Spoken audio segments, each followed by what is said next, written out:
2 Chronicles chapter 3. So Solomon began to build the temple of the Lord in Jerusalem on Mount Moriah, where the Lord had appeared to David his father. The temple was built on the threshing floor of Araunah the Jebusite, the site that David had selected. The construction began in mid-spring during the 4th year of Solomon's reign. These are the dimensions Solomon used for the foundation of the temple of God, using the old standard of measurement. It was 90 feet long and 30 feet wide. The entry room at the front of the temple was 30 feet wide, running across the entire width of the temple, and 30 feet high.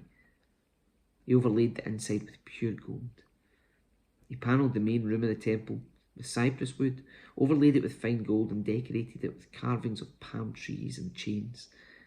He decorated the walls of the temple with beautiful jewels, and with gold from the land of Parvaim. He overlaid the beams, thresholds, walls, and doors throughout the temple with gold, and he carved figures of cherubim on the walls. He made the most holy place 30 feet wide, corresponding to the width of the temple, and 30 feet deep. He overlaid its interior with 23 tons of fine gold. The gold nails that were used weighed 20 ounces each. He also overlaid the walls of the upper rooms with gold. He made 2 figures shaped like cherubim, overlaid them with gold, and placed them in the holy place. The total wingspan of the 2 cherubim standing side by side was 30 feet. One wing of the first figure was 7.5 feet long, and it touched the temple wall. The other wing, also 7.5 feet long, touched one of the wings of the second figure. In the same way, the second figure had one wing 7.5 feet long that touched the opposite wall. The other wing, also 7.5 feet long, touched the wing of the first figure.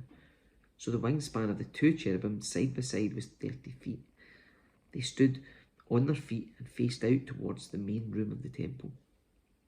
Across the entrance of the most holy place, he hung a curtain made of linen, decorated with blue, purple, and scarlet thread, and embroidered with figures of cherubim.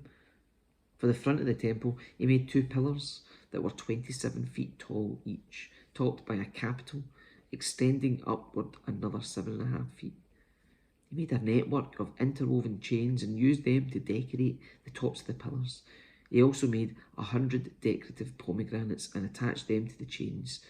Then he set up the 2 pillars at the entrance of the temple, one to the south of the entrance and the other to the north.